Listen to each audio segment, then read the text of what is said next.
wal mi nu ten pathin na ta sanuwa ha san again the ho a pathin ko ma taw na anamanuwa pon tho ta pan anala ho khun thusim asim do ovin Bible jengin jong tam ta imu ve ne hi chol a chu tun tha pha nai mi khat thusim ise divin kaden he hana gitinu thusim hi chom khat ise divin kaden he Samuel khatna mung khat langa chun ama thusimi imu di wa he Hichi sei masango wa chun tuing ka pha na ineki ho wa chun jingka ineki ho khom wa chun na to ding ti teng le pathina to ding ti lama sa pen ten pu na na nga jin ipu na naw chu hoi ko ma ilu diu ham ti wa le pathin ko ma ilu diu taw na an ngol hi cho a chu pan ila teng lew lo thin na chu pathin thanin o me ti chu imu bin tu la pha na hi chi hana pathinin anawbu anakha pe nu thusim hi isei diwe kasejin wa noile sit history thusim hi event na hele thusim ngei tam ta men hi le sit kisem tila konin bible long event na le thusim ngei tam ta men hi pasal ho thusim hen lang numei ho minu te hen lang dunga gol lang jong le tam ta ai mu ven hi jong le bible la gizi lo kum zakat elowa kum sang khat masanga thusim hoyang ve na la thusim ngei tam ta chate til kho the na jong nule pa til kho the na jong adia pathin na tong ho til kho the na jong thusim ngei tam ta ome ne amo thusim hi ve na a he le sum anei je wa thusim ngei asim do a he pon ahau je wa thusim ngei asim do he pon nule pa pha ne je wa thusim ngei asai asim do jong a he put pathin ata san jewa pathina akingap jewa thusim ngei sim do atam ta omene ichila chun hana kitinu him mi kan ama thusim hi kemanin simda jeng gate sei thai thong ti dam thusim bangan ga sei jeng tin hana kitinu aji pa min julel kana ahin aji pa hin jini ane aile hijinu meite ni la chu mi khanin cha aneya khanin cha anei lo chanei lo nu chu hana ahine ale tuin ga gel taw hete Israel te adinga numei khat hi na a thu pi pen ta chu chanei theina hi ahi chole za cha nala za cha na len pen ta khat chu chanei lo hi ahi ale numei khat ahi in ji jong ane he wan cha anei thei poi pathin nam len mi te jong ahi hichi adam le evi khanga ko na chu numei ten hichi numeya ko na hung ki jilding Messiah hung ding chu ana he no wa hichi numei te chun ade de Israel te chun numei hoi ki su thenguwa ata asa lang limu hen lang alewa achon dan akhan dan nong hi ki su thenguwa keisunga hin Messiah hung peng dem ti chu numei zo sin da lungela ana nei hitamang numei ten lungel anei nala a naw nei thelo ga hiding chu ga gel le na I chan ya za cha hum ding hitam hana kitinu wang hin naw anei thei po mai mala chu event na hele pathinin anaw bu a kha pi kitis tulaya ko ala pathinin jong hiti a abol mi chu umai the hejeng kha vele to ta kom ka sejin pathin jong hi a eng sit kom o me ti thei set hen Hebrew lam che na a hele pathinin angai lu bo chu a eng bol ji e gitin eng bol ga ti chu angai be se pun agim bol long angai je men a hil cha ji e gitilewa ngei che ding pathinin angai lu nu mei ho hen lang pasal ho lang koi ta bang long la amo chu man a hil cha ji ne man thei khat a hin ningin an hil ji ne Pakai Yesu Krista chu leya alen lai jin aman loile gol pen ta an nei ho chu ho la a mini chu hile Mary le Martha ne chongla Lazarus athi a ko na akai tho pa amo chu u cha mi thum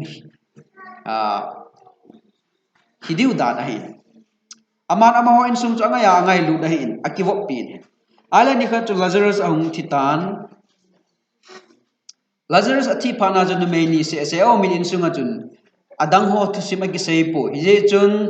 Hatcho hongin Mary hongin Pakai Yesu Krista mi ahin solo ahin Pakai Yesu Krista ja aga ko sa wa ahung run ting le hechi athipa Lazarus asu dam ding ti dei cha na ngai chak na chu Yesu aga ko sa ai le aga ko Pakai Yesu Krista hechi tu chu aza chu achum lang be a khuchum lang be a ki he chu na Minako na langa chetalo mithi na langa chetalo wa chom lang be a kihin champhat jau lang pe a nili zawa hung cho nili zawa hunga ichi Mary le Martha na cho hunga Lazarus cho hung bet hin athipa cho ai le Mary ang dong dong be se ta Pakai nili a hita ati ibola nili a hita tiam tile Jews te Israel te ta sandana cho tu ki ai honong izu yu hila kilom zin Insunga mitsin ham khat thina molim na oma aile kithamon tu na ni thum le kombol jiu chona hitabang ta ko anahi le kilom Israel te ta sanda ni thum hi mithi ho thaga ho le si na aleng na lain hi na chu pathin mi ho asudam the ho chu ni thum sunga chu asudam the ju hi ti aji chu thaga chu hum kile ki the le ya alen sung si ni thum sunga Hitabang chu Hebrew Israel te ana ta sanoi hena chu Mary chun Pakai Yesu Krista chun ni thum sunga hong sung te le ti a chu ga ko sa a chum lang be a ke ya ni thum ki chai jawa anili ni a hong chu china chu la ayang isa chu na 4 days late ni li na hong ge tai hi thelo ding e tai ti he chu Jews te ta sanda na hin ai wa nga chu Bible hi chi John bung som la bung kha ku phati ke chan sim le han Pakai Yesu Krista ju ibola aphat cha hung lo wa he chin nu mei te ni aki tho pi ding dang pasal rong lo wa lungsit ta gen thei tu te ni chu nu mei te ni ju ibola aphat cha adon lo ham he chi lung gel ko ne ya Bible chang chu sim le han mun khana chu angai lu ji a hi ki ti Pakai Yesu Krista chu Mary le Martha chu angai lu jena chu hungge ya kisim do chu ata dai ale bola mi angai lu mana chu mi ko pha na hung thung lo wa eng sit kai tu ta chu nili jo wa hung ham tia hele he chi Jews ten ata sanu le se na hin thagaw hi ni thum alengin ni thum zo teng le thagaw ache to win wa na aumen doctor team molang pathin hen lang alowa ale pi se di ga ho hen doi he ho taw de athi ho kai tho thio no akai tho thei ta po hi thelo ding he tai ti ko ata san pa ko asu ke go de na ni li zo wa ngai ni thum zo wa ngai ti ju ta san na di lo ya Bible la chu mi khar athi a hai le pathin a go pi na muna chi ya athi le a hagaw pathin a go pi na muna chi ya ewan thi tha ti ji ho ko Kom thi thamu che na sei chen the ni nga thi tha lo ai le si chunga a thi ho sa ga khu pathinin a na diu mun a sem na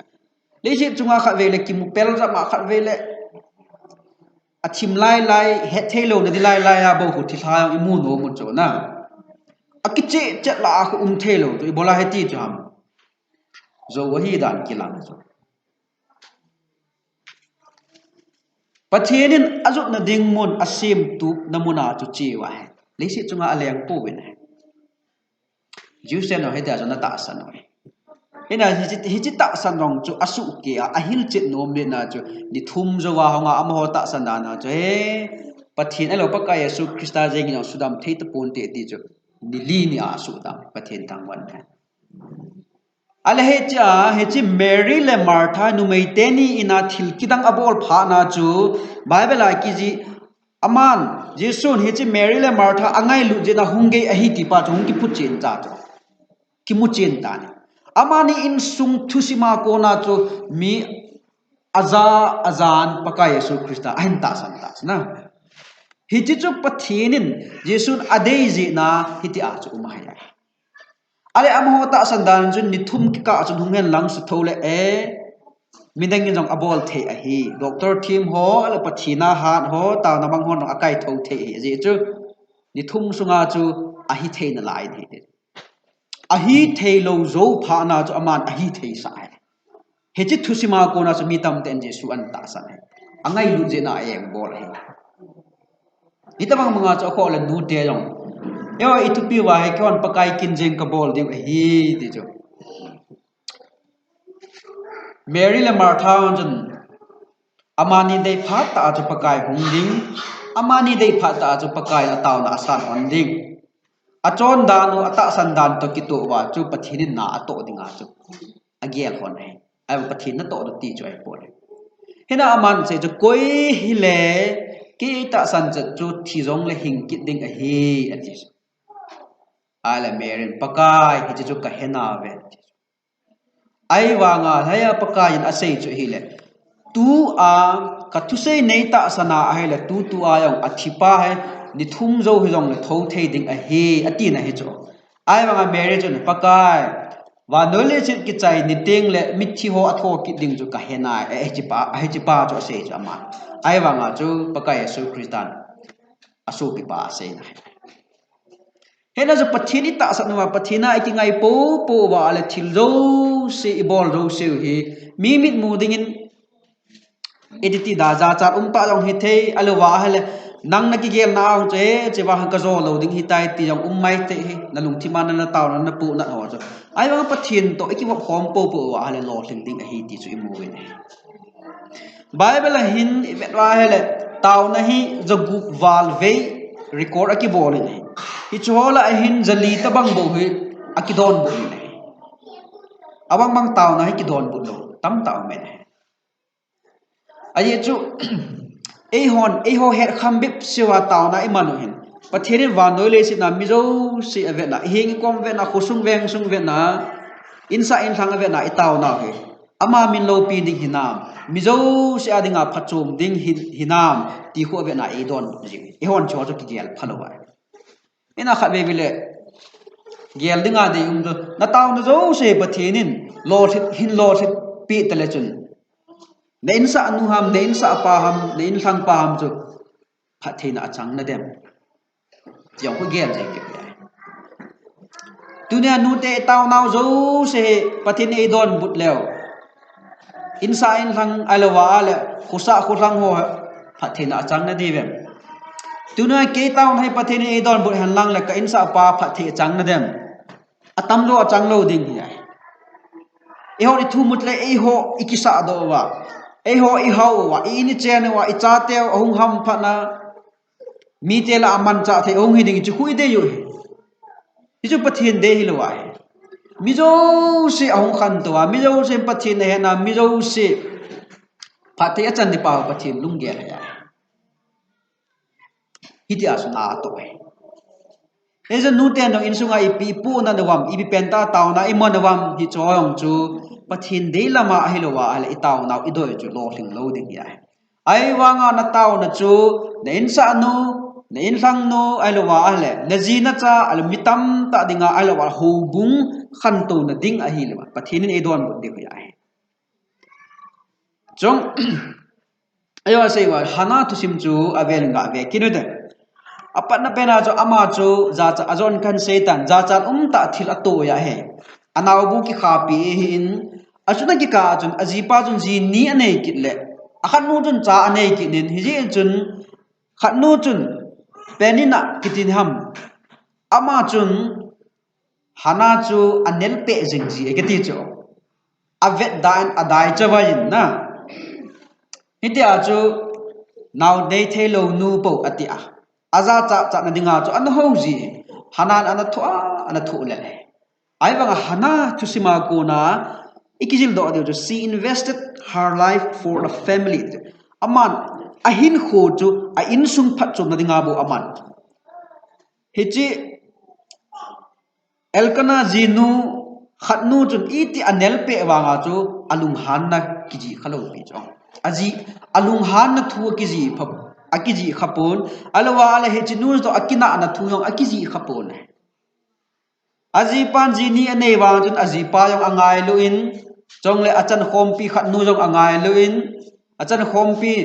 cha te jong angai lu in akina api pon ama hin kho chu apum pi a chu a in sunga dinga aman cha je hi dai hena chu kina ana le ki saw na he chi in sunga chu na om pon he ai ban tulai yin nang le ke to din ga hi sa mo te I zat ve ikina ta divem in nei pa to ala wala khat nu chan khompi chanei nu to I zat ve ikina ta divem akho ara he chin sung tu ida ha mai the ji na ai ba nga hana git nu hin ain ko pum pe jo ain sunga dinga aman cha tulai adi ga gel dinga wang gal zona lam pi wang le ta dinga kilom lo ta ai ba pathin sunga hana apan ni na chun hi chin sunga kun jong gal hin jo ni pathin thangwan hi chi chu he pathin na to Keihon pakai kinjeng kabol de he jika ne kha sei ban tulai association hen lang church na ipi jong le to mun inei le bu pathin na to ding ham ti bu ta ne chi chu ai pu ne FCC bung li lang ko vele han pathini bola e ho hi hin na e pi lagawa hin na e pi wa e su cha cha le thil phabol dinga isu cha lam ka hoyong thil phabol dinga oma hin lam ka lo hoyong thil phabol dinga min mizo se thil phabol dinga isu cha ni pathinin I lagaw le hui adei cha angai cha hian lang hi le ipien tha ni wa chu le se na ko na in hui ala do di ta ale bola e hin sa na la yam Keihon thal jung inei wa ko na thil pha I bol do diu pa ama lo pi na I bol do diu pa ko ade jina pathini hin ko e pi ya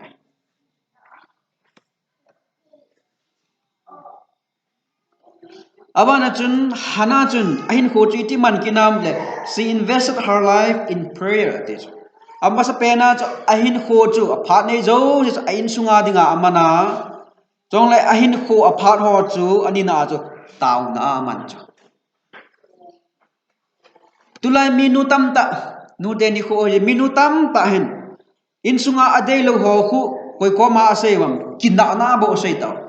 aji pa elo in nei pa to kinna na alo wa le chal na to kinna na in sa in lang to kinna na amanu ta pu na jo seu asei do wa hi ta chu in sung che ga mai ta hanan wang aji pa ko mo jong asei poi complain ang abol poi achan khom pinu tong akina poi pathin ko min ase ni hizui pathin na to apu na zo se jo pathin ko min ase ni amma cho alung han ji ding dan juna achan khom pinun ahin eng ho ji ding lung han oma ding ya ni zat hi ta cho athu hita ai ba ma chu kina na kisau na asim po nai pathin ko ma taw jeng ni ahin ho chu taw ne na mangin boina atam chan jun taw na hat che jeng ni Eolang chu boina atam to na chu kina na tam che jeng ai ai chu sei lo ding kho khu ikisei pi tu ting le na po na chu khat ko ma na sei na se na lung han sa nga pathin ko min sei le chun pathinin he chin na po na ko na chu na hu do the hi ei hu do the dunia minu khan nei na in sunga e piham na po na koi ko ma na se yang ako a hele ipu na kha ve ni ve kal he taw na yel do lo atam zo a cha te ko ma se diu insa in hang ko ma se diu iloi gul ho ko ma se diu in nei pu ko ma se diu a result chu ipiha kinda na kisaw na bo ai chu asai na ding hi het lo re wa hana ahin ko thusim chu ve te lungset ta aya he ama gel nga o kasunga ko na wang hi mesaya gi ti chu hung ping thei lo ding ai tai pathin de sen dong ka hi ta poi ti chu akigel do ding hi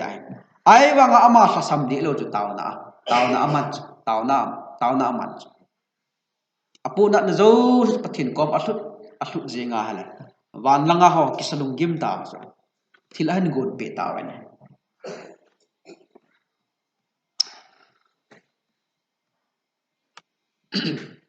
ai le hanan chamkhat jawin cha hin nei ta ne cha hin nei na cha ju Samuel kete pathina ko na athum do hi jun Samuel pathina ko na ki thum do tina ai Samuel asata Samuel ju ko hita Israel te adinga thutan vai hom hol ayong amasa pedong eta lenga se dinga yong leng masapen ama cho leng title wang akipi po he wanga Samuel pan mun khu to mun khu ga veo hete ipi pen isa adiu ha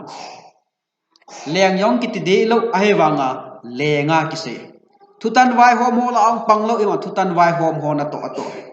thiem gao yong hi de lo thiem gao na ato thiem pu yong lo thiem pu na ato Israel te leng masapen so leng pa chu aman thau anu ya nam pi adinga mithu pi pe ta khat cha hung so do ta hijit chapa nam pi adinga man lu pen chapa chu hoya ko na hung ki pan ha hana ko na hung ki pan chanei thelo nu insung boina dim sena anatu nu oi sunga ko na hung ki pan Samuel chu nam pi khat dingin mithu pi pen ta hung ita ni pathin thangwan mai heje chu nu ten pathin na to Augustine kitipa ama to simi kaha sei be sen ama he mi phalo ti dam nu la pa thu yo ngai lo adei ta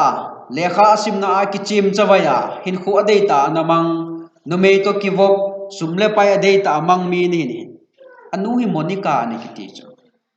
ama han apu a anapu na hin anu hin ana tau pe jeng ji iti le ka chapan pathin ahin hedem te chu ngun gam la tauna city a om te na tau pe ji ale ni khat hi le khahal khat amuin hechi le khahal khat amu chu asima le pathin thu ne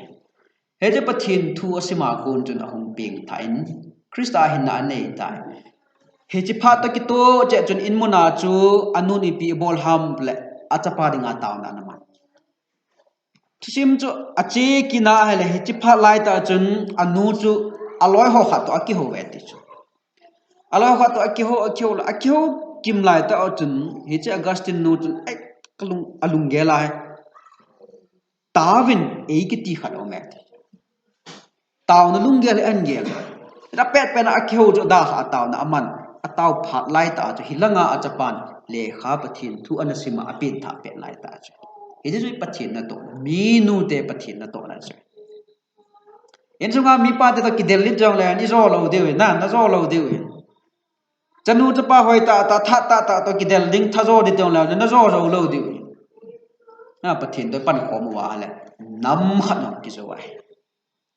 Samuel wat Israel nampi adinga mithupi penta thutan ho vai ho mo leng ho thêm pu thêm gao yong ahi in trong leng thau nu nong pang ta ne i chan ge mithupi hin sim do acho ko ham in sunga mi nu taw na a pan ala je trong le Augustine ki tipas mi tam tan asen hin Paul za kha du chu na thulun ta thu tam ta Paul Sol cha Paul trong le Martin Luther kiti za kha adu Reformation in pan do pa min ase na cho Paul to Martin Luther ki ka a Christian la ala a le ka them pen na pathin aman cha pen thuji a them pen thuji a pathin na man cha pen chu Augustine hi kiti he che Augustine to ya ko na hum kiloi do ham Monica anu in tauna na man pi ja ai le abana chu vekilehan hechi hana chun ahin kho iti man ta am pathina iti to am she invested her child for God pathina kona athum amu phana chu amu masanga wa seita chu nei pe po wa hi le nanga dinga ka pi ding a hi ati chu ena pathin anaw bu ahin hona pathin naw ahin wop sa a chapa hoi ta api phana cha akitep na su min lo aman hon he thya ko na ho bua koi ta ili thempu to hung ki wop ta ili thempu to hung ki wop ma hi ti a chu naw cha hung khang nen ta anei agola alupen ta aman pathin ninga api heji chu hi pathin na to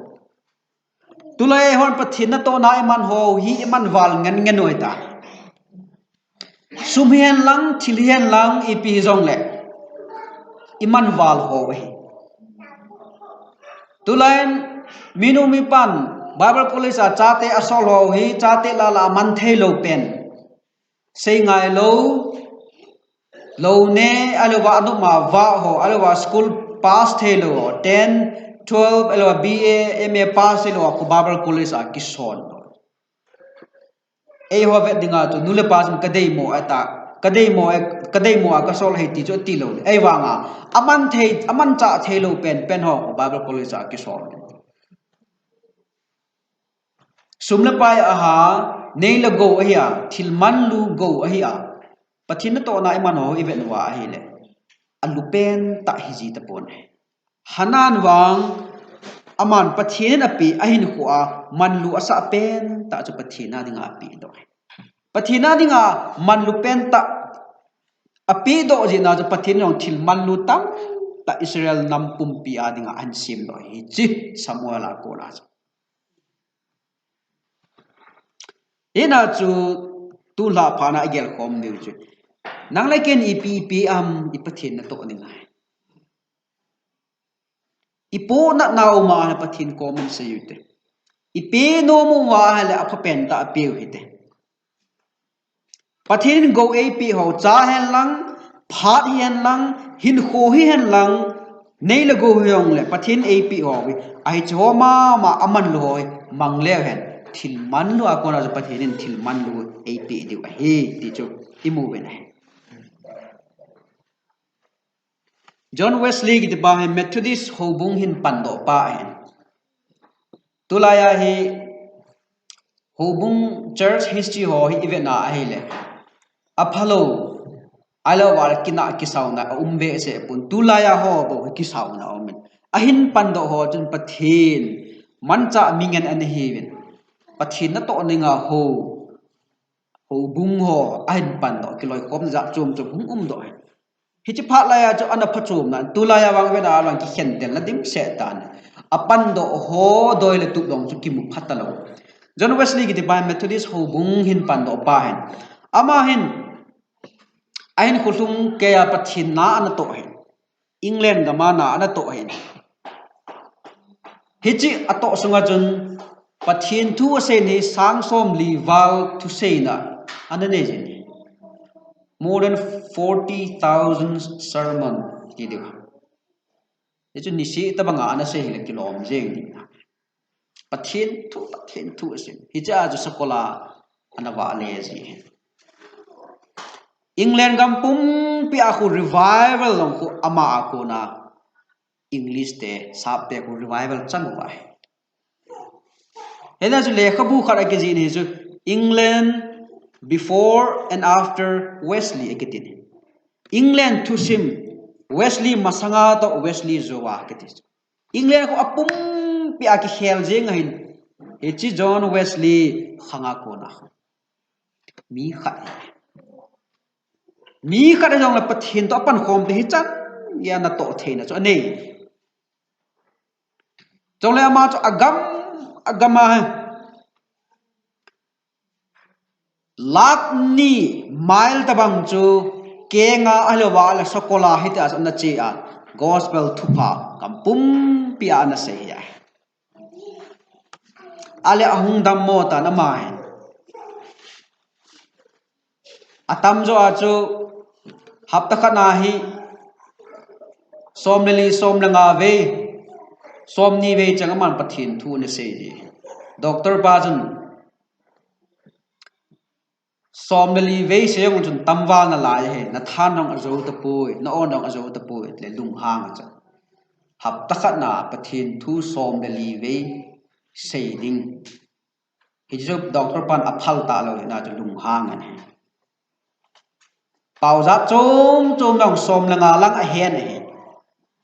ama zalin wa nole si na mi sim sen lo asang aping the in Krista ki mu ne anu chu koi ham Susanna agitin heji Susanna agitin no hin cha hi som le ko lang ane he ai wanga cho pathin koma tawa acha te hin khuding jo pathin koma asya ai le beti in sunga kona hichan ge van noile se na mi het theya sagau mang tha tam ta hin hol do John Wesley cho hum ki sem do ya nu ten hi ta cho pan Allah ateng le van noile se ki khel the hi ti cho ama tu sima kona imu do we ne trong là Bible là Timothy hết được Timothy nu chu hi le Eunice nu chu hi le Lois agitin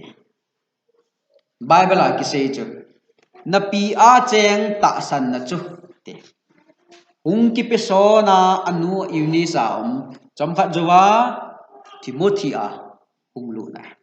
apita san na chu anua hong ki pe anua ko na Timothy hong lu na Timothy chu Ephesus khopi len ta kong kai nga amun jong le gam kul khat dinga capital city jong le Diana temple hobu le ta masanga chu seven wonders of the world ti la ko anapang hi chi hobu thu pi pen ta ba no le na thu pi pen ta chu hi chi chu Ephesus khopi chu anomen hi cha chu numei ho akizo ti jengo ta numei ho pathin ta an ho lo na Rome te Greek te pathin numei pathin an ho wa he ti a chu kizo na tabanga anane ju gol sang thahat lai dinga pathin na tong dinga chu hlep na khupi khat ane hi cha chu Timothy pathinin ngan sin len ta ane ebola pathin khangdong khat chu hitabang muna chu ngan sina ane ham le ta sana adim se je na ngan sina thing se na Timothy ju Ephesus ko pi a pastor husula gol sang khangdong tiute ale hitabanga mancha the khangdong ho ya hong ki pan ha anu Eunice ko na hong ki pan anu Eunice ta san len ta chu ya ko na nga apia ko na hong ki pan siven numei ten ta san na le taw na hin khu man te le ki pisona pathin lo pin he mang thei le la in sunga yong na bol do si ya hi pathin na to hitabanga jon pathin na tong len bola ho bung kham to da ding ham hitabanga jon pathin na tong len bola society kham to da ding ham nu ten i chan ge ya mo pu na len ta dei ham ti tu tha pa na imu we ne ita chu hoiten ki gelote nang le ke hin khuze na hai pathin khu khat asu mang the hi nam khat asu mang the hin aba nang le ke je na nu te mi khat je na pathinin nam khat asim khat the nu te mi khat je na pathin ho bung khat in sung khat atun do the hi ti chu tun ha phan hoiten imu we ne je chun pathin ko ma ta na ma mu kyon ma pakai kinjeng ama ko wa kinjeng Kabol de hi iti we ne ta se na in sunga ki panate taun ki panate je chu tun ha phanai kilin tin ki man taun ne